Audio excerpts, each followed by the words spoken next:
Welcome to the Kumar Dev education. उमरावंगा में कुछ दिन। श्रीलाल शुक्ल। बकरी, मुर्गी और फटी कमीजें। बस में जहां मैं बैठा था वहां बकरी न थी। मेरे पास बैठे आदमी की गोद में सिर्फ मुर्गी थी। बकरियां पीछे थी। उसमें अगर कहीं कोई बकरी का बच्चा आदमी की गोद में था या कोई बकरी आदमी के गोद में घुटने पर थी तो कुछ ऐसे आदमी थे जिनके पांव बकरी के पेट के नीचे या पीठ के ऊपर थे और पीठ बस की पिछली दीवार से चिपकी थी। उनके सिर कहाँ थे कहना मुश्किल है क्योंकि उनसे दो हाथ ऊपर भी कई सिर दिख रहे थे। बस के रुकने पर समझने में देर नहीं लगी कि यहाँ उतरने में चढ़ने के मुकाबले ज्यादा जीवट की जरूरत होगी। पर मेरा मुर्गीवाला साथी मुझसे ज्यादा उतावला था। अभिमन्यु की तरह भीड़ का चक्रव्यूह तोड़ता हुआ जब वह आगे बढ़ा तो मैं भी उसके कुर्ते से झूलता हुआ वहां तक पहुंच गया जहां दरवाजा होना चाहिए और उसके नीचे कूदते ही मैं भी उसी के साथ जमीन पर चू पड़ा।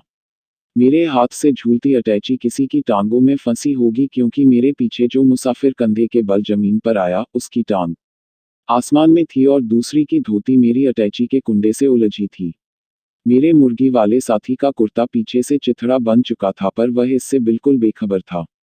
उसे देखकर मुझे खबर हुई कि मैं भी अपनी कमीज के मामले में बेखबर हूँ। उसका कंधा अपनी सीलन छोड़कर पीठ पर झूल गया था। सड़क पर जहां बस रुकी थी उसके किनारे एक दवाखाना था जिस पर किन्ही डा अंसारी का नाम लिखा था। विज्ञापन पट्टी पर AUPPMD जैसी डिग्रियां लिखी थी। यम डी से मेरा मन मुदित हो गया क्योंकि यह डॉक्टरों के खिलाफ इस इल्जाम का जवाब था कि ऊंची डिग्री लेने के बाद वे शहर छोड़कर देहात नहीं जाना चाहते। पर पट्टी पर दोबारा निगाह पड़ते ही मैंने देखा यम डी के नीचे कोष्ठकों के भीतर उर्दू यानी फारसी लिपि में लिखा है मैनेजिंग डायरेक्टर अंसारी क्लिनिक। यह तो हुआ यम डी। अब मैंने AUP और PMP के तिलिस्म को तोड़ना चाहा। PMP का गुर आसान था, प्राइवेट मेडिकल प्रैक्टिशनर। AUP का गुर दूसरे दिन पकड़ में आया। दवाखाने में एक ऊँघता हुआ बुढ़ा, हजारों मक्खियां। उसके सामने सड़क के किनारे दो तख्तों पर 6-7 लोग भिन्न भिन्न आसनों में बैठे बात करते हुए, पर एक भी आसन ऐसा नहीं जिससे जल्दी उठने का आभास हो रहा हो। जहां तक बात की बात है, बात सिर्फ एक आदमी कर रहा था, बाकी सिर्फ उसकी बात सुन रहे थे। इकबाल मियां। मुझे पता नहीं था कि मेरे अध्यापक मित्र कहाँ रहते हैं। उनका पता पूछने के लिए मुझे यहाँ रुकना पड़ा। पर यहाँ देश की दुर्दशा पर बहस चल रही थी। जैसा कि होना चाहिए, देश के सामने व्यक्ति और खासतौर से मुझ जैसे व्यक्ति पर किसी ने ध्यान नहीं दिया। उद्धरण तुम कहते हो कि देश को नेताओं ने चौपट किया है। सरासर गलत। सारा देश तो बाबुओं के हाथ में है। पूरा बाबू राज है। बाबू जैसा चाहता है वैसा ही होता है। बात में कोई मौलिकता नहीं थी। फिर भी शायद मेरा सिर अनजाने ही इसके अनुमोदन में हिल गया। जवाब में उन्होंने अपनी बड़ी बड़ी आंखों से मुझे देखा, गोया मुझे सनद दी कि मैं भुनगा नहीं, उन जैसा नहीं तो कम से कम दूसरों ही जैसा इंसान हूँ। फरमाया, देखिए न, इसी 26 जनवरी की बात है। दिल्ली के किसी बाबू की करामात देखिए। 26 जनवरी को छुट्टी होती है, मगर उस कमबख्त ने 26 जनवरी को उठाकर ऐन इतवार के दिन गिरा दिया। गरीबों की एक दिन की छुट्टी मारी गई। बात कुछ महीन किस्म की थी। लोग समझने की कोशिश करने लगे। उन्होंने फिर फरमाया, मिनिस्टर को पता भी न चला होगा। एक आदमी ने ऊंट हिलाकर पहले कुछ कहने की कोशिश की, फिर कहा, मगर इकबाल साहब, कौन सी तारीख किस दिन पड़ेगी, यह बाबू या मिनिस्टर थोड़े ही तय करता है। फिर कौन तय करता है? कहकर शायद अनुमोदन के लिए उन्होंने फिर मेरी ओर अपनी नजर उठाई। उनका श्रोता समुदाय यह निरुत्तर हो चुका था। तब मैंने अपने मित्र के घर का पता पूछा। वे लगभग 60 साल के होंगे। मोटे बदन पर लंबा कुर्ता और तहमद। सिर पर चौकोर टोपी। नाक के कोने पर एक बड़ा सा काला मस्सा जो बड़ी बड़ी आंखों के नीचे बसकर पूरे चेहरे को समुद्री डाकुओं जैसा खूंखार बनाता था। यही, जब वे आंखें मूंद लेते होंगे, उनके चेहरे की ध्यान मुद्रा को और भी गहनता देता होगा, धार्मिक भाषणों को मार्मिक बनाने में सहायता करता होगा। मित्र ने कहा, अच्छा हुआ यहाँ आते ही तुम्हारी इकबाल साहब से मुलाकात हो गई। यहाँ के सबसे रईस आदमी हैं। काफी समझदार भी। पिछले चुनाव में सत्ताधारी पार्टी का टिकट भी मिल गया था। जीतते जीतते बचे। समझदारी का सबूत तो पहली मुलाकात में ही उन्होंने दे दिया। कहते हैं कि कौन तारीख किस दिन पड़ेगी यह बात दिल्ली के किसी दफ्तर का बाबू तय करता है। मित्र ने भौहें सिकोड़ कर कुछ सोचा, बोले तो तुम ही बताओ यह कौन तय करता है। झटका लगा, पर जल्दी ही संभल गया। मैंने समझाया, यह सब तो मिस्टर गणेशन तय करते हैं। कौन मिस्टर गणेशन? तुमने अखबार में नहीं पढ़ा? वही जिन्होंने हाल ही में अपनी बेवा की बहन से शादी की है। वह हमेशा से ऐसे ही हैं। दोनों जोर से हंसे, वैसे जोर बराबर पर नहीं छूटा था, पॉइंट्स पर मैं ही जीत रहा था। दरअसल इकबाल मियां की हालत विशेषज्ञों जैसी है। अपने विषय को छोड़कर उन्हें कई विषयों का क ख ग तक नहीं आता। मित्र का ठिकाना सड़क से लगे हुए इस मकान की दूसरी मंजिल पर था। 2 छोटे कमरे थे, छत के दूसरे किनारे एक छोटी कोठरी, जिसमें रसोई घर था। दूसरी तरफ खुले में दीवारें घेर कर नहाने का प्रबंध। उसी के दूसरे हिस्से में एक अचंभा साफ सुथरा शौचालय, फ्लश के लिए भले ही बाल्टी का प्रयोग होता हो। नहाने वाले हिस्से में हैंडपंप लगा था। हैंडल संभाल कर चलाना पड़ता था क्योंकि वह खुरदरी दीवार से रगड़ खाता था। हैंडपंप चलाते वक्त मैं अपनी उंगलियों को दीवार से रगड़कर जख्मी बना चुका था। उन पर डिटॉल लगाकर रसोई घर के दरवाजे पर खड़े खड़े जहां खाल छिल गई थी वहां की जलन का आनंद ले रहा था। मित्र चाय के लिए स्टोव जला रहे थे, इकबाल मियां की गौरव गाथा सुना रहे थे। विशेषज्ञों के साथ अक्सर ऐसा होता है। अपने ही को लो, तुम ग्रामीण अर्थशास्त्र के माहिर हो। अब अगर तुमसे कोई भौतिक व ज्ञान की किसी गुत्थी पर बात करने लगे तो तुम भी इकबाल मियां जैसी चूक कर सकते हो। है कि नहीं? है। पर इकबाल मियां विशेषज्ञ काहे के हैं? उन्हें भी क्या कहा जाए, एक तरह से ग्रामीण अर्थशास्त्र का विशेषज्ञ कह लो। खासतौर से जंगलों की कटान और जंगली लकड़ी के उपयोग के बारे में उन जैसा माहिर इधर कोई नहीं है। तुम्हारा मतलब पर्यावरण सुरक्षा और वानिकी से है। मुझे पता नहीं ये क्या है, मित्र बोले। पर इनका मतलब चोरी और उठाईगिरी हो तो तुम्हारी बात सही होनी चाहिए। यहाँ ऊपर की मंजिल तक पहुँचने के लिए सड़क से 2.5 फुट चौड़ी गली पार करके इमारत के पिछवाड़े से एक जीना चढ़ना होता है। यह लंबाकार सकरा जीना सर्प की नसेनी जैसा है, जिस पर दीवार से बंधी हुई एक चीकट रस्सी के सहारे झूल झूल कर चढ़ा जाता है। चढ़ते वक्त अगर किसी सीढ़ी पर पांव चूक जाए तो यह सचमुच ही सर्प की नसेनी बन सकता है। मित्र की बात सुनकर मुझे लगा, किसी ने मेरी गर्दन पर धक्का देकर मुझे जीने से नीचे ढकेल दिया है। खैनी तंबाकू और कंप्यूटर ट्रेनिंग। गांव की विकास गाथा बहुत कुछ एक दिन ही में समझ गया था। समझाया खंड विकास अधिकारी ने, जनभाषा में कहा जाए तो BDO साहब ने। उन्होंने ही डॉक्टर अंसारी की उपाधि AAUP का तिलिस्म भी तोड़ा, एलोपैथिक, आयुर्वेदिक एंड यूनानी फिजिशियन। BDO साहब मित्र के मित्र थे। शाम को मिलने आए। थक हुए थे पर चेहरे पर कोई बड़ा काम कर गुजरने का संतोष था। चाय, कॉफी, शराब, किसी भी पेय पदार्थ को लेने से उन्होंने इनकार किया, भोज्य पदार्थों से भी। आराम से खटिया पर लेटकर उन्होंने अपनी जेब से चोष्य पदार्थ यानी तंबाकू निकाली। उसमें एक डिबिया से चूना निकाल कर मिलाया, बाएं हाथ की हथेली पर दाएं हाथ के अंगूठे से उसे मला, थपथपाया, साफ किया, फिर दांतों और निचले मसूड़े के बीच उसे दबा लिया। कहा, कंप्यूटर की ट्रेनिंग से आज तीसरे पहर फुर्सत मिली है। किसी तरह यह प्रोग्राम भी खत्म हुआ। इज्जत बच गई। तंबाकू का ऐसा आदिम प्रयोग करते हुए किसी को बहुत दिन बाद देखा था। उसके साथ कंप्यूटर का पुट तो और भी दुर्लभ था। मैंने पूछा, इस कस्बे में? उठकर उन्होंने तंबाकू की पीक फूकी, अपनी ही कहते रहे, कल प्रशिक्षण में आए अफसरों को आसपास का विकास कार्य दिखाना है, जंगल में भी घुमाना है। पर अब तो जंगल के महकमे वाले देखेंगे। उनके आदमी 150 किलोमीटर दूर पेस्ट्री और तले काजू खरीदने गए हैं। कल आप भी चलिए ना। पर कंप्यूटर ट्रेनिंग इस कस्बे में? यह कस्बा नहीं, गांव है जनाब। वैसे आबादी 4000 के करीब हो गई है। एक बार टाउन एरिया बनाने की बात भी चली थी, पर गांव वालों ने उसका विरोध किया।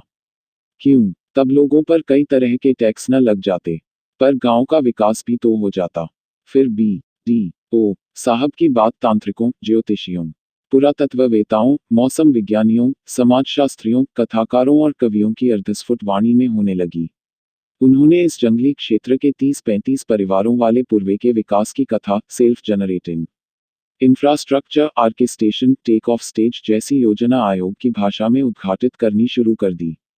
श्रोता और शिष्य था मैं, जाना माना संघ की पत्रकार और मित्र की मित्रतापूर्ण भाषा में।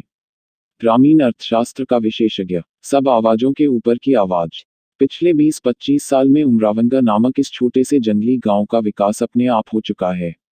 इसलिए अब इसे क्षेत्रीय स्तर पर सघन विकास के लिए चुना गया है। चुनने वाले यहाँ के क्षेत्रीय विधायक हैं। आज से 2 साल पहले वे राज्य मंत्री बनाए गए थे। जैसा कि इस कथा में कहीं आगे आएगा, कोशिश उन्हें परिवहन मंत्री बनाने की थी। यहाँ चलने वाली बस में से एक के मुनाफे में उनका 8 आने का हिस्सा था। उनके विधायक बन जाने पर हिस्से की जगह उन्हें पूरा मुनाफा दिया जाने लगा। स्थानीय ट्रांसपोर्ट यूनियन के कर्ता धर्ता वर्मा साहब, ठेकेदार साहब, ठाकुर साहब जैसे कार्यकर्ताओं ने शोर मचा दिया कि वे परिवहन के राज्य मंत्री बन रहे हैं। अखबार तक में छप गया। इसलिए मुख्यमंत्री के मन की बात कोई भी नहीं पकड़ सकता, यह प्रमाणित करते हुए उन्हें चीनी उद्योग का राज्य मंत्री बना दिया गया।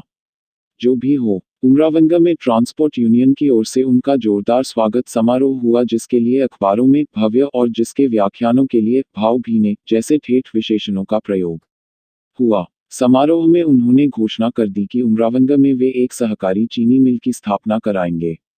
2000 मीट्रिक टन की क्षमता वाली चीनी मिल और आटा चक्की में कुछ फर्क है, मंत्री जी के प्रतिक्रियावादी अफसरों ने उन्हें यह समझाने की कोशिश की। जहां कहीं भी बिजली का तार गया हो वहां आटा चक्की चल सकती है, पर चीनी मिल के लिए कुछ और भी चाहिए। गन्ना तो चाहिए ही। उमरावंगा के चारों ओर सरकारी जंगल हैं। मिल चलाने के लिए दूर दूर से गन्ना लाया जाए, तब भी पूरा न पड़ेगा, आदि आदि उन्हें समझाया गया। पर मंत्री जी अकड़ गए।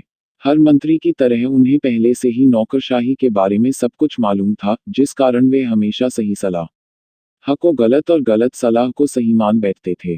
अतः उन्होंने अपनी घोषणा को कई बार दोहरा ही रहे थे कि जैसा कि आजकल किसी भी लम्हे में हो सकता है, प्रदेश के मुख्यमंत्री ने अपनी अंतरात्मा की आवाज सु न कर, जो पार्टी हाईकमांड के आदेश की पर्यायवाची है, अचानक इस्तीफा दे दिया। हमारे क्षेत्रीय विधायक जी दूसरे मंत्रिमंडल में बिरादरी के अनूठे प्रतिनिधि होने के नाते फिर से राज्य मंत्री तो बना दिए गए, पर उनके महकमे का नाम आज तक ट्रांसपोर्ट यूनियन वालों की समझ में नहीं आया। वे प्रशासनिक सुधार और कार्मिक विभाग के राज्य मंत्री बनाए गए। दूसरा समारोह भी भव्य और भावनीना तो बताया गया, पर रंग कुछ फीका रहा। दुकानदार दुकान सजाए बैठा हो, पर यह पता न चले कि यहाँ कौन सा माल बिकता है। मंत्री जी की हालत कुछ वैसी ही थी। प्रशासनिक सुधार और कार्मिक लोगों के पल्ले नहीं पड़ रहे थे, पर मंत्री जी का जीवट कुछ कम नहीं था। उन्होंने इस बार एक नई घोषणा की, आदरणीय प्रधानमंत्री के नेतृत्व में हमें नई नई तकनीकों और पद्धतियों की जानकारी करनी होगी। खासतौर से कंप्यूटर की जानकारी तो बच्चे बच्चे को होनी चाहिए। इसकी शुरुआत हमने अपने आला अफसरों से की है। हम अपने वरिष्ठ अधिकारियों को कंप्यूटर का प्रशिक्षण देने के लिए 2 सप्ताह का एक सत्र आयोजित कर रहे हैं। यह प्रशिक्षण उमरावंगा में होगा। अब गले में टाई और हाथ में ब्रीफकेस लटकाए हुए जो अफसर दिल्ली के किसी वातानुकूलित कमरे की हवा में अपनी हवा जोड़ते हुए उमरावंगा में कंप्यूटर प्रशिक्षण के लिए कंप्यूटर समेत आ गए हैं। BDO साहब यह ब्यौरा मुझे सुना रहे थे, तब उनकी आवाज के पीछे, जैसा कि फिल्म डिवीजन के वृत्तचित्रों में होता है, कई तरह की आवाजें पृष्ठ संगीत का काम कर रही थी। नीचे सड़क पर विचरते और चरते हुए गधों की सीपों, ट्रकों के प्राणभेदी हॉर्न, आटा चक्की की किटकिट, एक साथ कई दुकानों पर बजते हुए ट्रांजिस्टर और एक दुकान पर एम्पलीफायर के सहारे गरजता हुआ एक लगभग अश्लील लोकगीत, आदि आदि। इन आवाजों को कुछ देर पहले लाउडस्पीकर पर गूंजती हुई अजान ने पस्त किया था, पर अजान तो चंद मिनटों का करिश्मा है। उसके खत्म होते ही स्वामी रघुवरदास के आश्रम का कीर्तन बाकी सब आवाजों पर हावी हो गया था। कीर्तन में जनाना मर्दाना दोनों ही आवाजें थी, पर सबसे प्रबल आवाज एक नारी कंठ की थी। BDO साहब की बात खत्म होते होते वह नारी कंठ तार सप्तक के मध्यम पर जाकर टिक गया और वहीं टिका रहा। फिर उससे भी एक स्वर ऊपर जाकर उसने आलाप लिया कि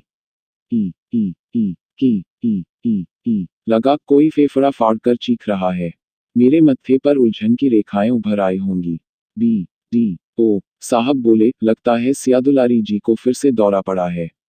पर सियादुलारी जी की बात बाद में, पहले ये 5 को किया, पर उसके भी पहले एक नज़र उस फिजा पर जो विकास से पहले की है। इलाज के पहले कुछ दूरी पर आम के ठूंठ की एक सूखी पर मोटी डाल आसमान की ओर हाथ उठाकर पनाह जैसा मांग रही है। उसी के पास यह कोठी बनी है। उमरावंगा का यह पहला पक्का मकान है। आम के ठूंठ से आप सोच सकते हैं, और सही सोचेंगे, कि यहाँ पहले एक अमराई थी। उसके वे पेड़ जो सड़क के किनारे नहीं थे, पहले ही शहर वालों के चूल्हे भाड़ में जा चुके हैं। साध का के किनारे वाले पेड़ सरकारी है। इसलिए वे काटे बिना ही काट देने की पद्धति से सिर्फ ठूंठ बनाकर छोड़ दिए गए हैं। यह पद्धति कैसी है? वैसी ही जैसे टैक्स लगाए बिना टैक्स लगने की पद्धति। जैसे कुछ महीने हुए, पेट्रोलियम पदार्थों के दाम हचक बढ़ा दिए गए। लोगों ने चिल्लपो मचाई तो सरकारी अर्थशास्त्रियों ने समझाया, तुम लोग मान लो कि दाम नहीं बढ़ाए गए हैं, हमने तो इन पदार्थों पर सिर्फ एक टैक्स जैसा लग या है।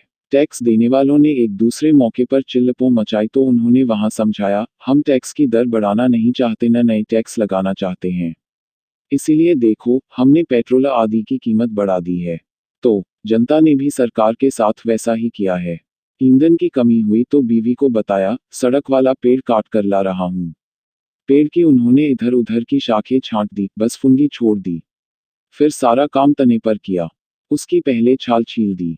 फिर कुछ गहरे बैठकर गूदे से कई दिन छोटी घटाव छोटी चिप्पियां निकालते रहे। बाद में एक कटा पिटा गावदुम तना और आसमान की ओर बाह पसारे एक एक शाखा भर रह गई। समय आने पर यानी असमय में यह अस्थिपंजर सूख गया। पत्तियां गायब हो गईं। पेड़ की सूरत कूड़े पर पड़ी हुई बिना इंजन और पहिए की मोटर जैसी, और कुल मिलाकर उसकी शक्ल हिंदुस्तान के लंबोतरे नक्शे जैसी निकल आई। इस तरह कट जाने पर भी पेड़ कटा नहीं। सड़क के हाकिमों ने पेड़ के तने पर तारकेल से जो नंबर डाला था वह बाकायदा कायम रहा। ये अस्थिपंजर सड़क के किनारे दूर दूर तक खड़े हुए हैं। इनके पीछे जो अमराई थी उसके पेड़ों को लेकर इस नुक्ते नफासत की जरूरत न थी, इसलिए उनकी जगह पहले वीराना हुआ। फिर वहां यह कोठी बन गई जिसमें अब सरकारी दवाखाना है। जब यह न बनी थी तब यह उमरावंगा एक छोटा सा निहायत गंवार गांव था। वैसे कहने को राजा उमराव सिंह की ताल्लुकेदारी का एक जिला था। अर्थात वहां एक जिलेदार रहता था। उसके लिए और उसके अमला और कुछ वफादार लठैतों के लिए राजा साहब ने सड़क के दोनों ओर कुछ इमारतें बनवा दी थी। ये खपरेल के कच्चे घर थे। सिर्फ दार के घर की दीवारें पक्की थी। हर इमारत में आगे का बरामदा और अंदर दो कोठरियां थीं जिनको अगर कोई रोशनदान हो तो कमरा कहा जाता था। इनके भीतरी धुंधलके में मकड़ी, मच्छर, छिपकली, किनखजूरे या बिच्छू भले ही पनपले और सांप भी, सूरज की चौंध, पूस माघ की हवा, लू, धूल धकड़ आदि हरगिज नहीं आ सकते थे। अंदर संकसा बरामदा आंगन। हर इमारत के बीच 2.5 फुट चौड़ा रास्ता छूटा था, यानी इस सभ्यता में वास्तुकला की कमी न थी। यह जरूर है कि मोहनजोदड़ो की सभ्यता में नालियों को जो स्थान मिला था वह यहाँ नहीं था। किसी भी इमारत में नाली न थी। राजा साहब जानते थे कि जो बात अपने देश के चरित्र के लिए सच है वही पानी के लिए भी है। पानी हर हालत में अपना धरातल ढूंढ लेता है। इससे इतना जरूर हुआ कि जमींदारी टूट जाने पर और इन इमारतों के रखरखाव में कमी हो जाने से बहुतों को पानी ने ही मटियामेट कर दिया। उन्हीं पर नई कोठियां बनी। कुछ का पानी अपनी राह अब भी निकाल लेता है। वे बच गई हैं, पर उनको लेकर दर्जनों लोगों में दीवानी के मुकदमे चल रहे हैं। हर एक का दावा है कि उसने यह इमारत पक्के कागज पर जिलेदार साहब से खरीदी है। पहली कोठी। जिलेदार आला अफसर था। 20 रुपया महीना पाता था। वह यहीं जिले पर रहता था। रहता भी क्या था, एक मल्लाह लड़की की सोहबत में कुछ दिन बिताने के लिए यहीं चला आता था। खपरेल के ये घर, जिनमें दुकानें भी लग सकती थीं, सड़क के दोनों किनारों पर लगभग 100 गज तक चले गए थे। इनके पीछे आम और शीशम की बड़ी बड़ी बागें थीं। उनके पीछे खेत, नदी, जंगल, फिर जंगल ही जंगल। वातावरण रमणीक था, सिर्फ रमण करने वालों की कमी थी। खपरेल के घर दुकानें ज्यादातर खाली रहती। लोगों को यहाँ लुट जाने का डर था। खपरेल के कुछ घर जिलेदार के पास थे जिनमें वह खुद रहता था। एक में धीवर कन्या और उसके माँ बाप रहते थे, एक में उसके बहनोई नंदोई, एक में उसके सास ससुर रह सकते थे, पर रहते नहीं थे। उनका बेटा जवान होने के पहले चल बसा था। बहू, उनकी राय में, कुलच्छनी थी, पर अपने माँ बाप की राय में वह सोने की मछली थी। जिलेदार के बारे में भी उनकी राय बड़ी उदारतापूर्ण थी। वे उसे बड़ा नेक और रईस मानते थे। आम लोगों की राय भी यही थी। बाकी इमारतों में से कुछ में रियासत के 2-4 कारिंदे रहते थे। सुखमय जीवन बिता रहे थे। उन्हें लुटने का डर न था, लूटने वाले उन्हीं के आदमी थे। जमींदारी टूटने के कुछ साल पहले और बाद जमींदारों ने अपनी जायदादें बेचनी शुरू की। कुछ तो अपने उसर बंजर और उनका एक एक तिनका बेचकर शहरों की ओर भागे और वहां एक जिला परिषद के अध्यक्ष या कुछ न हुआ तो किसी भी आए घटाव बाएं घटाव शाएं पार्टी के नेता बनकर अपनी नई हैसियत बनाने लगे। राजा उमराव सिंह के वारिस किसी छोटे मोटे देश में इस देश के राजदूत बन गए और इमारतें बेचने के लिए माथापच्ची करने लगे। बिक्री का अभिमान चला, पर खरीदने वाले न थे। तब उनकी मदद राजा साहब के एक फटीचक पर नेतानुमा रिश्तेदार ने की। वे जिला सहकारी संघ के अध्यक्ष थे। उन्होंने उमरावंगा बाजार के 5 मकान 6 रुपया महीना प्रति मकान की दर से किराए पर ले लिए। उनमें सस्ते गल्ले, चीनी, कपड़े, मिट्टी के तेल और सीमेंट की दुकानें खुली। फलस्वरूप वहां के सहकारी सुपरवाइजर ने 6 महीने में ही 3 मकान अपने लिए खरीद लिए। पर न की बात छोड़िए, अभी हमें पहली कोठी में ही रहना है। सहकारी दुकानों पर बिक्री अच्छी होती थी, सिर्फ सीमेंट की खपत नहीं थी। शायद उसी को बढ़ावा देने के लिए 2 साल के भीतर ही पहली कोठी बनने लगी। कोठी संघ का अध्यक्ष की थी। जब वह बन चुकी तब उनके विरोधियों ने भ्रष्टाचार का नाम लेकर चिल्पो मचाए। उन दिनों भ्रष्टाचार को थोड़ा बुरी चीज माना जाता था, इसलिए अध्यक्ष ने सार्वजनिक जीवन में स्वस्थ परंपराओं की रक्षा के लिए अपने पद से इस्तीफा दे दिया। जिला सहकारी संघ एक दूसरे अध्यक्ष के पास चला गया। कोठी भूतपूर्व अध्यक्ष के पास रही। राम घटाव राम है, लूट है। भगवान रजनीश, सत्य साईं बाबा, महर्षि योगी, स्वामी सदाचारी आदि विज्ञान और तकनीकी के युग की पौध है। स्वामी रघुबरदास जी भी इसी श्रृंखला की एक कड़ी हैं। अंतर्राष्ट्रीय जगत में अभी उनके जेट की गड़गड़ाहट नहीं गूंजी है, पर जिस तेजी से उमरावंगा के आकाश में उन्होंने छलांग लगाई है, उससे लगता है कि वे मनुष्य से भगवान बन चुके हैं और अब भगवान से ऊंचे उड़ने वाले जेट विमान बनने वाले हैं। ऐसा सुना जाता है कि भगवान बनने से पहले वे किसी बालिका विद्यालय में हेड क्लर्क थे। नेस्टॉप की सारी सुंदरता परमात्मा ने उनके मन को सौंप दी थी, पर उनके तन और मन की कश्मकश में उन्हें वहां, यानी बालिका विद्यालय में, बड़े बड़े संकट झेलने पड़े। औसतन साल में एक बार पिटने से लेकर हर दूसरे तीसरे साल मुअत्तल होने तक का अनुभव उन्हें दोहराना पड़ता था। अंत में उन्हें ज्ञान प्राप्त हो गया। वह शायद उस देसी तमंचे की नली का असर हो जो एक बालिका के भाई के मजबूत हाथ के जुड़ी हुई सपनों तक में उनका पीछा करने लगी थी। या तुलसीदास या विल्वमंगल या ऐसे ही किसी अर्जी फर्जी महात्मा की वैराग्य कथा का दोहराव हुआ हो जिसमें सुंदरता की सारी परतें फाड़कर उन्हें सब जगह हार चाम ही दीख पड़ने लगा। बहरहाल, इस बार कॉलेज प्रबंधक को उन्हें मुअत्तल करने की जरूरत नहीं पड़ी, उन्होंने खुद इस्तीफा दे दिया। 2 साल वे किसी हिमालय की किसी गुफा में किसी गुरु से दीक्षा लिए हुए कोई तपस्या करते रहे। फिर जब वे उमरावंगा में पीतांबर धारे दुख मोचन तिलक भाल पर लगाए प्रकट हुए तो वे भगवान बन चुके थे। उनका एक संप्रदाय बन चुका था।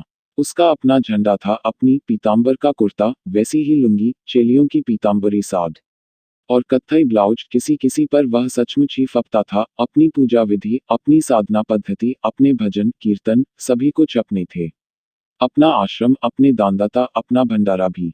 खास बात यह है कि स्वामी रघुबरदास भगवान रामचंद्र के अवतार थे। उनके साथ सिंहासन पर बैठने के लिए एक सियादुलारी भर्ती की गई। उनका असली नाम फूलमती था। जिलेदार साहब और मल्लाह बेवा के पुष्पित प्रेम से वे उत्पन्न हुई थी। जिलेदार साहब ने उस हाई स्कूल तक पढ़ा भी दिया था। अब वे अचानक सियादुलारी बना ली गई थी। इधर कुछ दिनों से कीर्तन करते करते वे चीखने लगी थी। रामायण कथा में ऐसी सियादुलारी की गुंजाइश न होने पर भी रघुबरदास ने अभी तक उन्हें वनवास नहीं दिया था। उमरावंगा की सभ्यता का यह कीर्तिमान था। शाम की अजान के तुरंत बाद आश्रम में भजन कीर्तन होने लगता था। इसे सांप्रदायिक सद्भाव और विभिन्नता में एकता कहकर नेता लोग गांव की छवि उभार रहे थे। सांप्रदायिक दंगे किसी भी वक्त हो सकते थे, पर अभी हुए नहीं थे क्योंकि सभी पक्ष अभी रुपया बटोरने में लगे थे। वे उसे सहर्ष गंवाने की हैसियत तक अभी नहीं पहुंचे थे। दूसरी, तीसरी, चौथी और 5वीं कोठी। सभी जानते हैं कि अपना देश परंपराओं का देश है। किसी विदेशी ने कहा है कि महापुरुष समय के बालू पर अपने पद चिन्ह छोड़ जाते हैं। बालू पर ये चिन्ह कितनी देर टिक सकते हैं, पर अपने देश का महापुरुष जिधर निकल जाता है वहीं चिरंतन मार्ग बन जाता है। इसलिए यहाँ स्थायी परंपरा बनाने के लिए किसी महापुरुष को कुल इतना करना है कि जिधर चाहे उधर ऊंट की तरह गर्दन उठाकर निकल जाए। जिला सहकारी संघ के भूतपूर्व अध्यक्ष ने यही किया। संघ से इस्तीफा देकर उसे उन्होंने दूसरे अध्यक्ष के हाथ सौंप दिया। कोठी अपने पास रख ली। यह परंपरा बन गई। सिलसिला कायम हो गया। फिर हर 2 साल बाद संघ का अध्यक्ष बदलता और हर अध्यक्ष 2 साल में यहाँ एक कोठी बनवाकर अपने पद से अलग हो जाता। 10 साल में 5 कोठियां बन गईं। गनीमत है कि 5वें अध्यक्ष को हटाकर सरकार ने संघ का निदेशक मंडल तोड़ दिया और एक नौजवान अफसर को उसका प्रशासक बना दिया। न तो अब तक उमरावंगा में तिमंजिला कोठियां बांस कोठियों की तरह उग रही होती। फिर भी आशा है, नौजवान होते हुए भी अफसर ने परंपरा को एकदम नहीं तोड़ा है। सुनते हैं कि उसने कुछ शहरों में छोटे छोटे बंगले बनवाए हैं। व्यक्ति और समय के अनुसार परंपरा में कुछ तब्दीली आ जाए तो बुरा नहीं मानना चाहिए। यह सामाजिक गतिशीलता का लक्षण है। फिर, यदि उठाईगिरी के पैसे से गांवों का सही विकास होता रहे और शहर अछूते रह जाएं तो विकास की प्रक्रिया में असंतुलन आ जाएगा।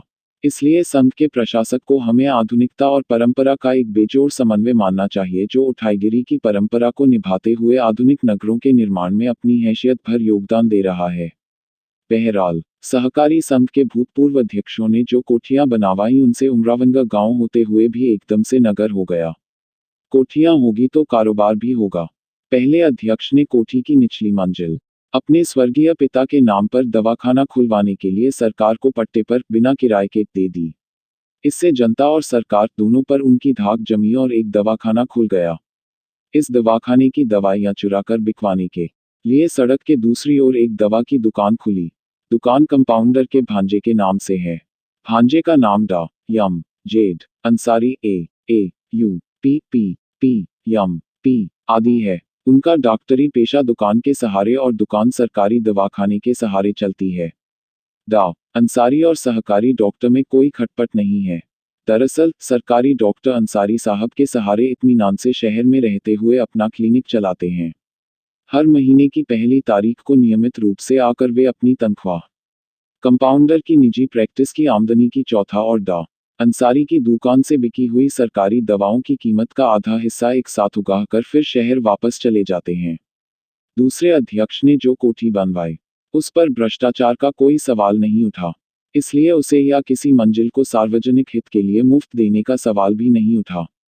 वास्तव में उसका ज्यादा से ज्यादा किराया वसूल कर उन्होंने प्रमाणित करना चाहा कि यह कोठी उनके खून पसीने से बनी है, भले ही उसके लिए अपने मुंह से उन्हें पान की पीक तक न खर्च करनी पड़ी हो। उनका एक भतीजा वन विभाग में रेंजर था। न जाने उसका क्यों और कैसे और कितना प्रभाव वह था कि कुछ दिनों बाद ही इस कोठी में राज्य वन निगम का एक प्रखंड खुल गया। यही नहीं, उसके पिछवाड़े की रियासत वाली बाग भी किराए पर उठ गई और उसमें इस प्रखंड की जंगली लकड़ी का देखते देखते एक विशाल डिपो कायम हो गया।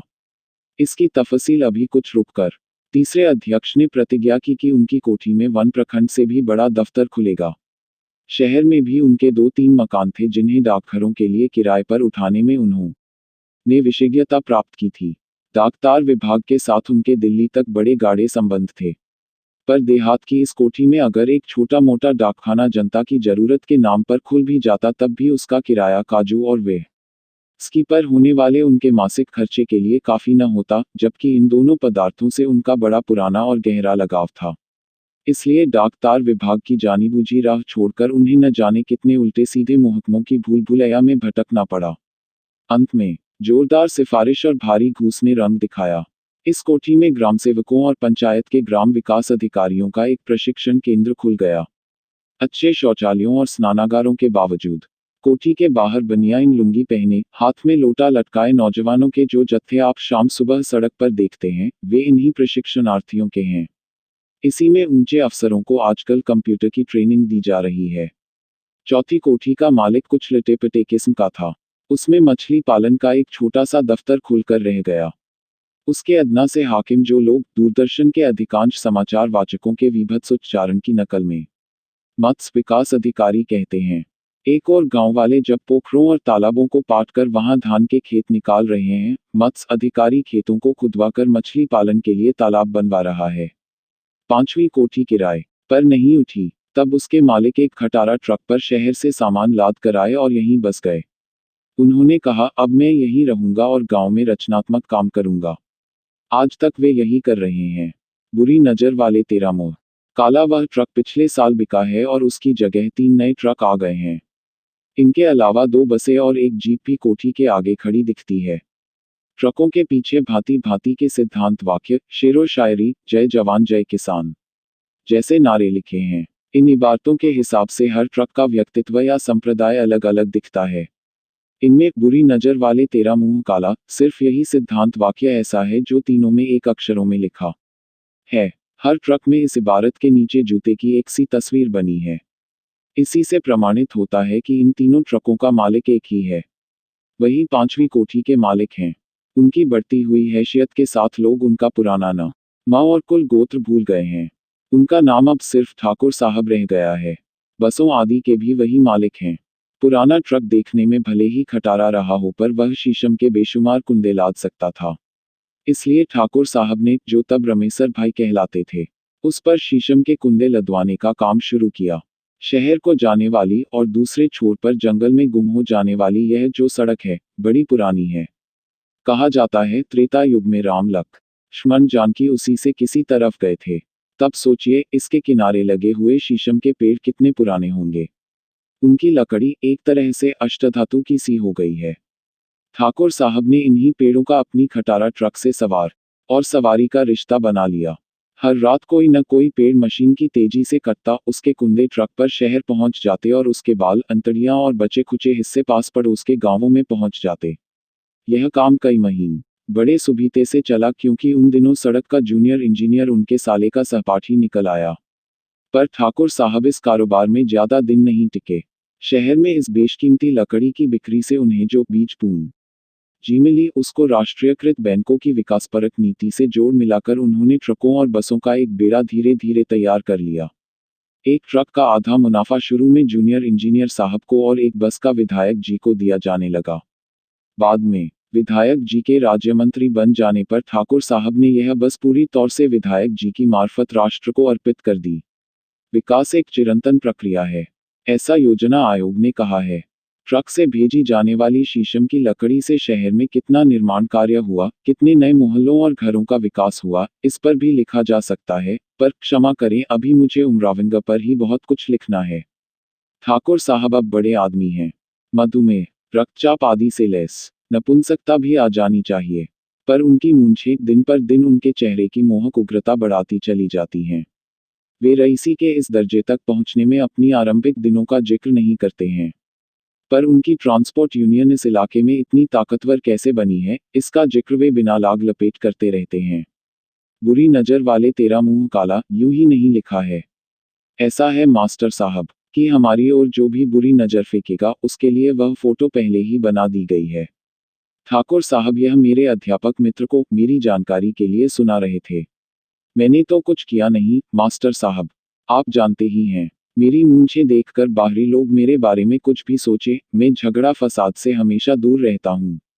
किसी के लिए कभी कोई बात नहीं कही, खरा खेल फरुख्खाबादी। पर आप खुद सोचिए, जब हमारी बसें और इक्के भी क्या, यहाँ से 25 किलोमीटर तक जाते थे, वहाँ कस्बे से उमरिया की ओर आने वाली बसों पर लोग भेड़ियादसान में बैठते थे, तब कहीं शहर पहुँचते थे। हमने लाखों रुपए फूंक कर ये बसें चलाईं, फिर इकबाल मियाँ की बसें भी बढ़ीं, फिर वर्मा की बसें आईं। अब मुसाफिर यहाँ से खटाखट 2.5 घंटे में शहर पहुँचता है। तब उमरिया वालों ने चलाए टेम्पो। कब? जब हमारी यूनियन ने लाखों रुपए बसों पर फूंक दिए। तो तुम ही बताओ मास्टर साहब, टेम्पो कैसे चलेंगे? चले? नहीं चले। हमने कुछ नहीं किया, यही इकबाल मियाँ ने घुड़क दिया। टेम्पो वाले दुम दबाकर अपने अपने बिलों में घुस गए। अब मैंने पूछा, सरकारी बसें भी तो चली थी, तो चलें, उन्हें कौन रोकता है? हुआ क्या कि स्कूली लड़कों ने एक बार 2 बसें फूंक दी। सुनते हैं कि कोई बदकलाम ड्राइवर था, कहीं पिट गया, तो वे बसें बंद हो गईं। सरकार बस चलाए तो हम कैसे मना करेंगे?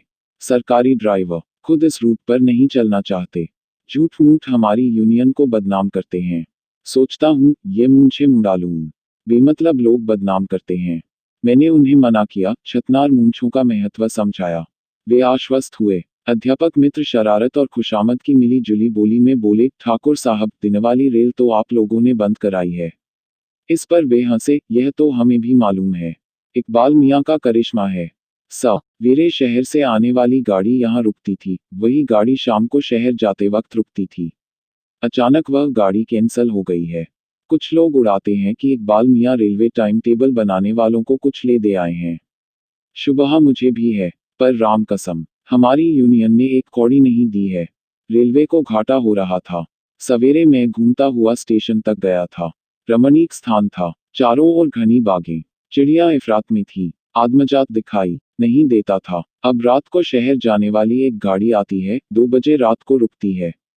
जो गाड़ी शहर से आती है वह 3 बजे रात को रुकती है। बसों पर बकरी, मुर्गी और इंसानों की मैत्री के लिए कोई खतरा रहा हो तो वह दूर हो चुका है। धर्म से धर्म बढ़ता है। 4-5 घंटे में शीशम का बड़े से बड़ा पेड़ कटाकर मुंह अंधेरे उसकी जगह पर उसर निकाल देना मामूली मेहनत का काम न था। इसके लिए एक अच्छे संगठन की जरूरत थी जो सर कस के कार्यकर्ताओं की तरह शेरों की उछल कूद खत्म होते ही तोप की नली से जिंदा आदमी निकालने के लिए पलक झपकते स्टेज तैयार कर दे। ऐसा संगठन ठाकुर साहब ने तैयार कर लिया था।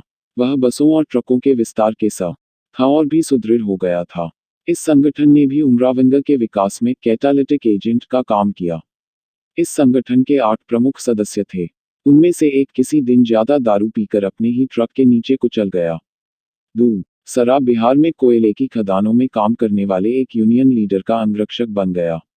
बाकी 6 के लिए जीविका का कोई दृश्य श्रव्य साधन जरूरी था। उनके लिए सड़क के दूसरी ओर कुछ शानदार दुकानें बनवा दी गई। खपर लकी पुरानी इमारतें तोड़कर शीशम से अर्जित थोड़ी सी पूंजी का निवेश करके इन दुकानों पर मदनानंद मोदक से लेकर डीजल के पंपिंग सेट तक बेचने की व्यवस्था हुई।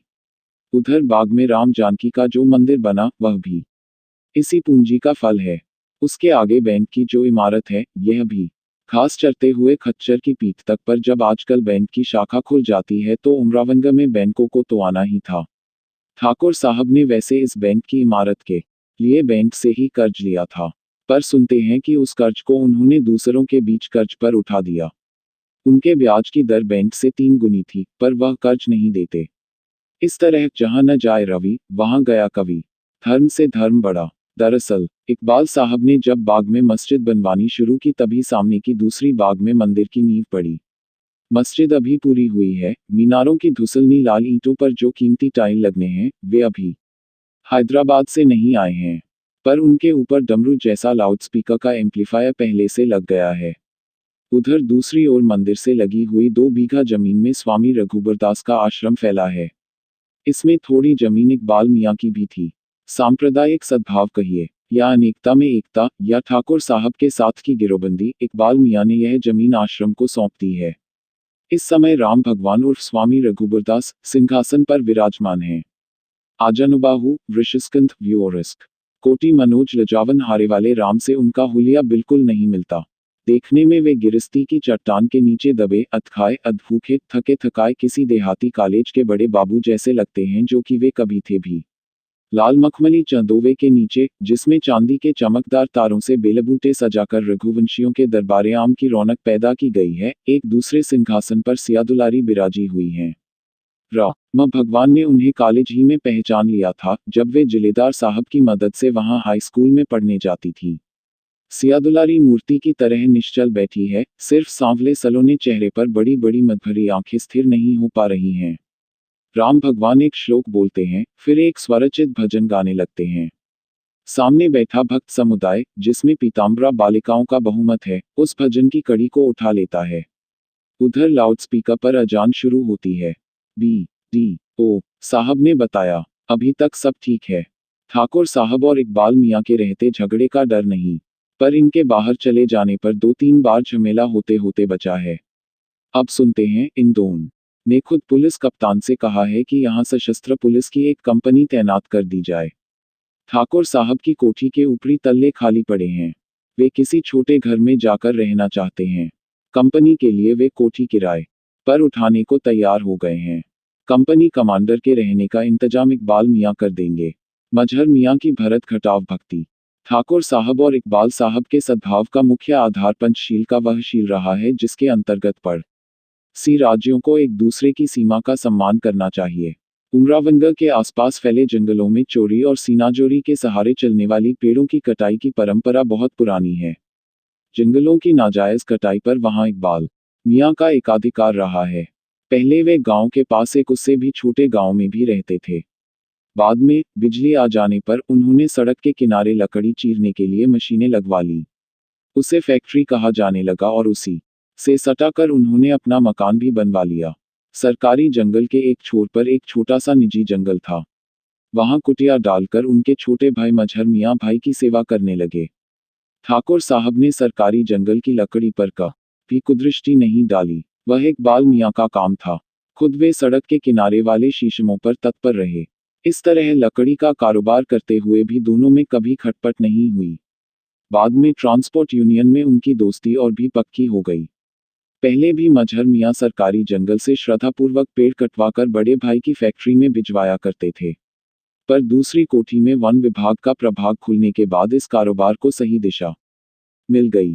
पहले ही साल डिपो की लकड़ी की नीलामी राज्य में सबसे ऊंची कीमत पर टूटी। आखिरी बोली इकबाल मियाँ की थी।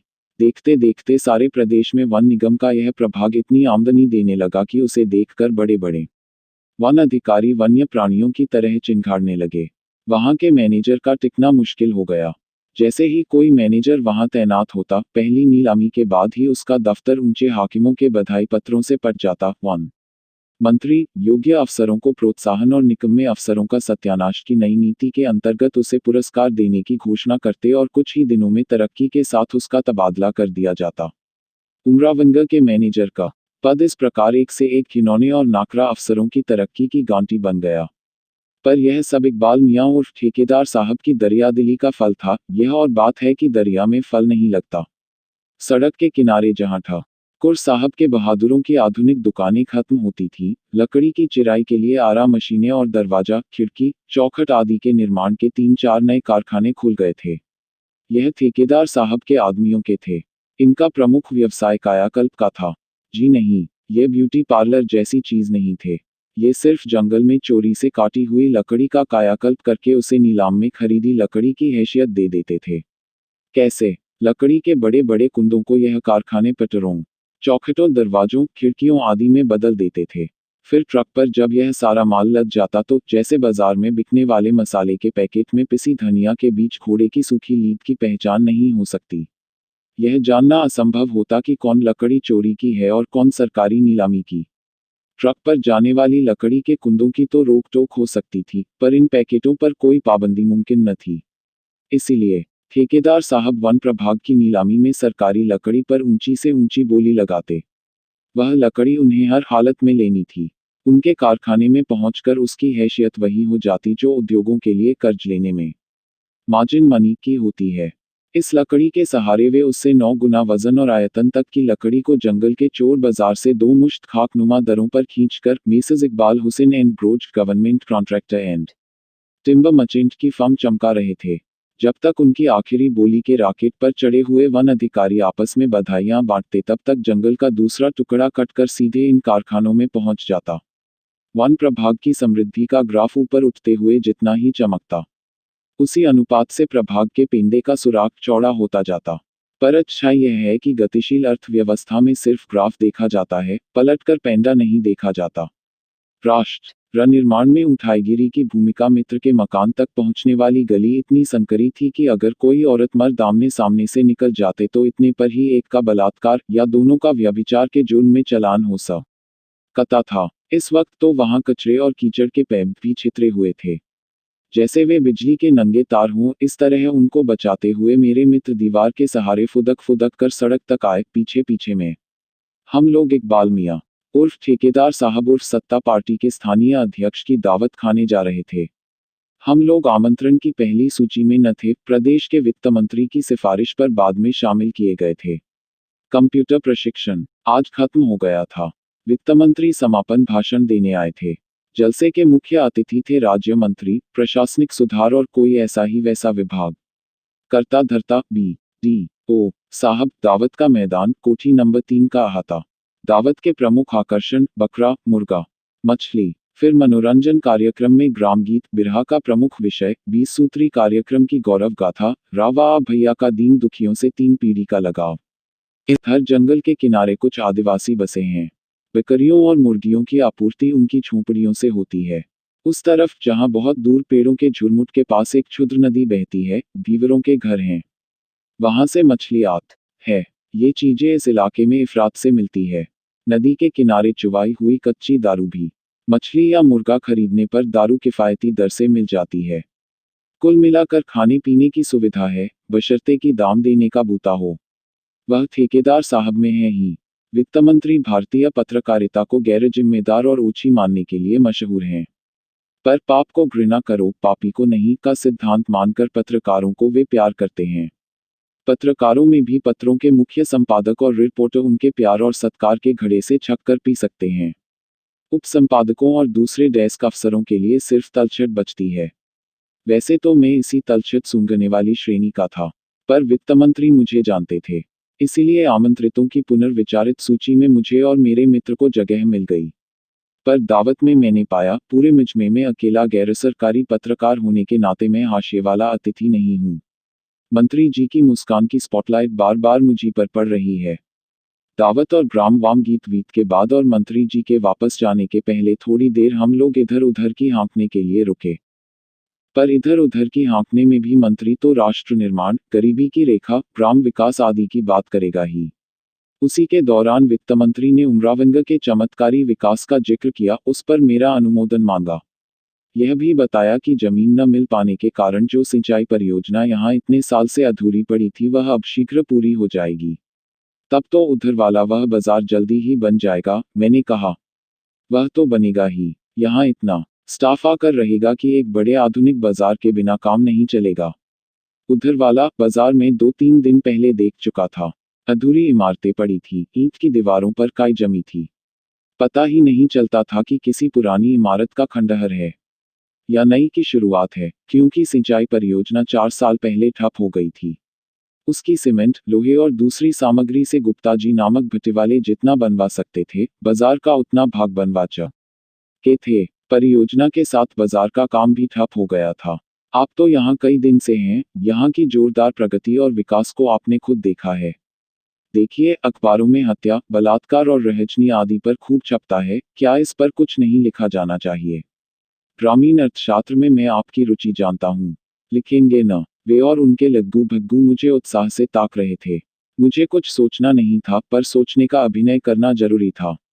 कुछ रुक कर यह देखते कि मेरे श्रोताओं में इकबाल मियाँ और ठाकुर साहब आदि भी मौजूद है, मैंने मंत्री जी से अंग्रेजी में कहा, लिखना तो मैं जरूर चाहूंगा पर एक सैद्धांतिक गुत्थी का हल मैं नहीं निकाल पाया हूँ। केंद्र में आपका वित्त मंत्रालय बार बार दोहरी अर्थव्यवस्था, काला धन, कर चोरी, गबन, धोखेधड़ी आदि के खिलाफ जिहाद बोलने की घोषणा करता है, पर छोटे पैमाने पर यहाँ का अध्ययन करके मुझे लगता है कि राष्ट्र विकास के सरकारी प्रयासों के साथ अगर इन प्रवृत्तियों का खुले तौर से जोड़ मिल जाए तो विकास की प्रक्रिया बहुत तेज हो जाएगी। अगर सार्वजनिक कार्यक्रम में चोरी और उठाईगिरी न चलती होती तो मुझे पूरा यकीन है कि उमरावंगा में अब तक 4-6 सरकारी इदारे खुल जाने के बावजूद वह आज भी उन्हीं खपरेल की झोपड़ियों वाला गांव बना होता और जो आज यहाँ मध्यवर्ग के अभिजात परिवार हैं, वे गरीबी की रेखा के नीचे घिसट रहे होते। ये कोठियाँ, ये कारखाने, ये समृद्ध दुकानें। अचानक ठाकुर साहब कुछ बोले और मैं सन रह गया। उन्होंने अंग्रेजी में कहा, आप हम सबको चोर और उठाईगीर बता रहे हैं। जितनी भी रही हो, मैंने अपनी सारी शिष्टता उन पर उड़ेल दी। उन्हें ठंडा करने के लिए अर्थशास्त्र के कुछ बड़े फिक्रों का प्रयोग किया, ताकि उन्हें यकीन हो जाए कि बात गाली गलौज की नहीं, ऊंचे सैद्धांतिक विश्लेषण की है। गलतफहमी के लिए उनसे माफी मांगी, कहा, जी नहीं, मैं दूसरी ही बात कर रहा हूँ। देश की राजधानी का उदाहरण लें। पिछले एशियाड में सैकड़ों करोड़ रुपए लगाकर राजधानी का आधुनिकीकरण किया गया। उसी प्रक्रिया में हजारों छुटभइये, गरीबी की रेखा और निम्न वित्तीय वर्ग का बाड़ा तोड़कर ऊपर उभर आए। उठाईगिरी से ही सही, अपनी कोठियों और बैंक लाकरों और नई मोटरों के बूते वे मध्य वर्ग में घुस चुके हैं। मैंने माना कि अगर चोरी और उठाईगिरी के तत्व सक्रिय न होते तो एक बड़ी सार्वजनिक धनराशि आपके हाथों उन्हीं के नियोजित कल्याण के काम आ सकती थी, पर उसमें वक्त लगता। यह भी तय न हो पाता कि सरकार की निगाह में उनका जो नियोजित कल्याण है, वह खुद उनकी निगाह में कल्याणकारी है या नहीं। वित्त मंत्री बोले, मजाक आप अच्छा करते हैं, पर मजाक में भी यह न भूलिए कि आज भी देश के 37% लोग गरीबी की रेखा के नीचे हैं और उनका चोरी और उठाईगिरी में विश्वास नहीं है। मैंने कहा, नहीं है तो हो जाएगा। उमरावंगा से नई दिल्ली तक राष्ट्र निर्माण के बाई प्रोडक्ट के रूप में मध्यवर्ग का जो एक पूरा समुदाय शुद्ध चोट्टेपन के आधार पर उभर रहा है। क्या यहाँ नदी किनारे बसने वाले मल्लाह नहीं जानते कि उनके लिए मछली घटाव पालन के कर्ज की दलाली करके कोई भी ग्राम विकास अधिकारी साल भर में लखपति बन सकता है? मैंने मंत्री जी को लगभग पुचकारते हुए कहा, अब मान भी जाए। घूसखोरी, फरेब, काले धन आदि के खिलाफ शोर न मचाकर अब इन धंधेवालों से समन्वय करके कुछ दिनों के लिए एक सचमुच की समन्वित ग्राम विकास परियोजना लागू हो जाने दीजिए।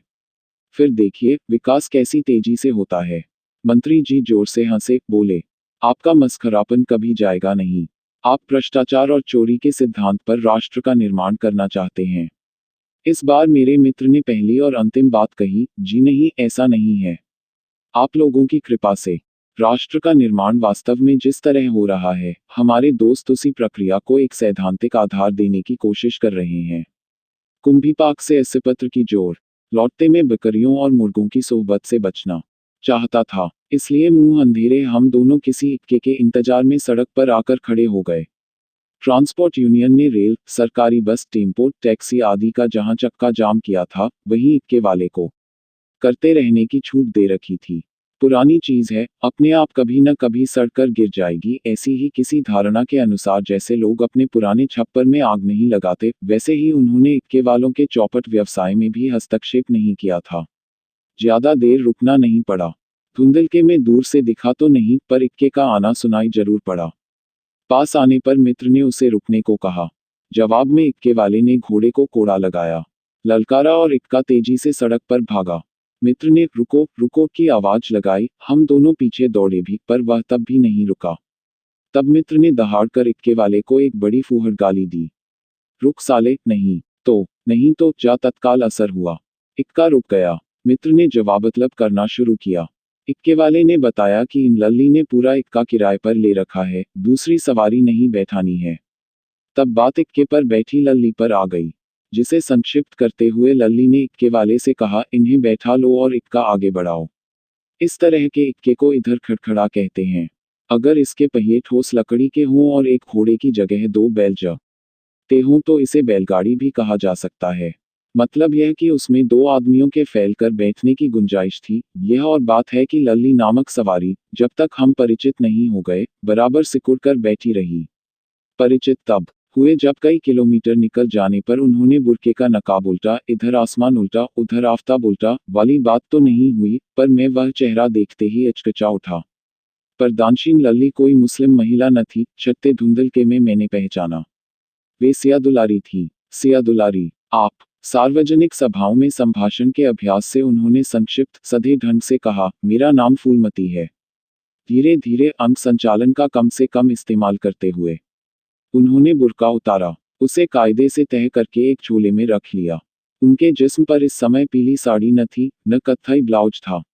वे नायलॉन की छापेदार साड़ी पहने थी। सांवले रंग पर एकदम तो नहीं जम रही थी, पर उनकी उम्र में बुरी भी नहीं लग रही थी। मेरे दिमाग में कई सवाल थे, पर पूछने को एक भी न था। जवाब उन्होंने ही शुरू किया, बड़ा घिनौना आदमी है। यह दिखाने को कि मैं समझ रहा हूँ, मैंने सिर हिलाया। वे बोली, आप बाहरी आदमी हैं, इसलिए आपसे कहने में कोई हर्ज नहीं। 3 किलोमीटर आगे चौराहा आएगा, वहां उमरिया से शहर जाने वाली बसें मिलती हैं। हमें पहली बस मिल जाएगी। मैं भी उसी से शहर जा रहा हूँ। आप उससे मत जाइएगा, वहीं रुके रहिए, बाद वाली बस से जाइए। इक्के वाले ने कहा, तुम चौराहे के पहले ही उतर जाना बाबूजी। कोई तुम्हें इनके साथ देखे, उससे फायदा क्या है, नुकसान ही क्या है। फूलमती ने कहा, तब ठाकुर साहब और स्वामी जी महाराज के चेले मास्टर साहब को तंग करेंगे। समझेंगे, मैं आप दोनों के कहने पर वहां से भागी हूं। आप भाग रही हैं। इसका उन्होंने तुरंत कोई जवाब नहीं दिया। इक्के वाला बोला, इनके बापू शहर में बीमार पड़े हैं। उनका और कोई नहीं है। स्वामी जी महाराज इन्हें वहां जाने नहीं देना चाहते। जिलेदार साहब अभी जिंदा हैं। यह बेवकूफी भरा सवाल था, पर मेरे लिए एक बड़ा स्वाभाविक था। उनकी पुरानी कथाएं, एक मल्लाह बेवा से उनके नाते रिश्ते सुनते सुनते मैं उन्हें इतिहास पुरुष मान बैठा था। फूलमती ने तमक कर कहा, जिंदा नहीं तो क्या मर गए? आप यही चाहते हैं? क्षमायाचना में मैंने सिर नीचा कर लिया। उन्होंने सहज बनकर कहा, बापू शहर में रहने लगे थे। मैं भी वहीं पढ़ती थी। अम्मा उमरावंगा में ही रही। साल भर बहुत बीमार रही। पेट में शूल उठा करता था, संग्रहणी, बुखार, न जाने क्या क्या। अब बाबू को भी यही रोग लगा है। कुछ कहना था, इसलिए पूछा, तो बापू की देखरेख के लिए जा रही हैं? इस बार इक्के वाला भड़का, बोला, इन्हें जाना तो था ही। स्वामी जी महाराज इनकी जगह एक दूसरी सिया दुलारी ला रहे हैं। तुमने वहां देखा होगा बाबूजी, एक गोरी गोरी चमकुल सी जनाना आगे बैठी रहती हैं। स्वामी जी अब कहने लगे हैं कि सिया दुलारी सांवले रंग की नहीं हो सकती। तब स्वामी जी इन्हें जाने क्यों नहीं देना चाहते? स्वामी जी हैं, अपनी लीला आप जाने। चौराहे के कुछ पहले ही मैं उतर गया। उतरते उतरते पूछा, यहाँ कोई स्वामी जी का चेला मिला गया तो? यहाँ मुझे डर नहीं है। राकेश भाई यहाँ पहले ही आ गए हैं। राकेश भाई हमारी युवा पार्टी के अध्यक्ष हैं न, जो वही। आप नहीं जानते, बहुत बड़े युवा नेता हैं। चिड़िया चहकने लगी थी, पर किसी की भी चहक अब फूलमती जैसी न थी। मैंने इक्के पर हाथ रखकर उसे रोके रखा। मेरी सुन्न जिज्ञासाएं जाग उठी थी। तो बापू के साथ रहते हुए आप राकेश भाई के साथ काम करेगी? पढ़ूंगी और काम करूंगी। राकेश जी भाई कहते हैं, मैं बोल बहुत अच्छा लेती हूँ। पहाड़ों पर एक युवा कैंप लगने वाला है। राकेश भाई कहते हैं, वहां मुझे कैंप में अध्यात्म पर लेक्चर देने होंगे। काहे पर? अध्यात्म पर। भौतिक जगत निस्सार है न। उन्हें नमस्कार करके इक्के को आगे बढ़ जाने दिया। इच्छा हुई थी एक बार आगाह करूं, उस निस्सार भौतिक जगत व्यवस्था के बारे में समझाऊं जिसमें एक मल्लाह बेवा एक भद्रपुरुष का आसरा पाकर भी यतीम की तरह शायद नासूर से बिना इलाज मरी है, जिसमें उसकी लड़की उससे भी ज्यादा भयानक एक सामाजिक नासूर का शिकार हो रही है। पर उसका न समय था, न मेरी उस बात का कोई श्रोता ही था। फिर भी अब कल रात की मेरी बातचीत का एक जवाब सवाल की शक्ल में ऊपर उभरने लगा। चोरी और उठाईगिरी की व्यवस्था कुछ दिन के उस विकास की झलक भले ही दिखा दे जो मध्यम वर्गियों का स्वर्ग है, पर उसमें फूलमती की जगह कहाँ पर होगी? पुराणों में कुंभीपाक मवाद और मज्जा से भरा हुआ एक नरक है। एक दूसरा नरक इसिपत्र है जहाँ राह में खड़े पेड़ों पर तलवारों की पत्तियां होती हैं और वे पग घटाव पग पर देह में घाव करती हैं। शरतकाल की इस सुनहरी सुबह में मेरा मन तब उसके लिए भारीपन महसूस करने लगा जिसकी राकेश भाई चौराहे पर राह देख रहे हैं, जो का से छूटते ही इसे पत्र की ओर बढ़ने लगी हैं। उमरावंगा का विकास चाहे वित्त मंत्री के सिद्धांतों से हो, चाहे इकबाल मियां की व्यवहार बुद्धि से, इन नरकों की सत्ता पर उसका कोई असर नहीं पड़ेगा। फूलमती को याद करके मुझे लगा, ये दोनों विकास तंत्र यहीं एक साथ मुंह के बल गिरते नजर आते हैं। Thanks for watching. Like, share and subscribe.